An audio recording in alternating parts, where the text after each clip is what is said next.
Just as hate knows love's the cure, you can rest your mind assured that I'll be loving you always. So really, what makes the song like the song, right, besides it being Stevie Wonder, is it's a B major to an E major, and then a B major to an A major.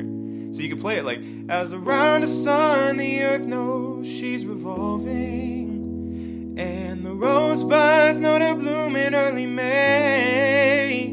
But where you get this cool color is you make the first B a B major 7, and then you go to a dominant 7, and then you go to the E major.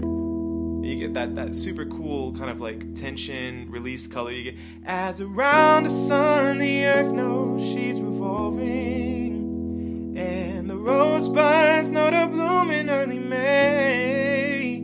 Then it repeats, for hate knows love's the cure, you can rest your mind assured. And it changes. Then it goes to that B section and kind of like sneaks it in, that I'll be loving you always. Get a little sus at the end, leads us right back to the beginning of the verse one more time.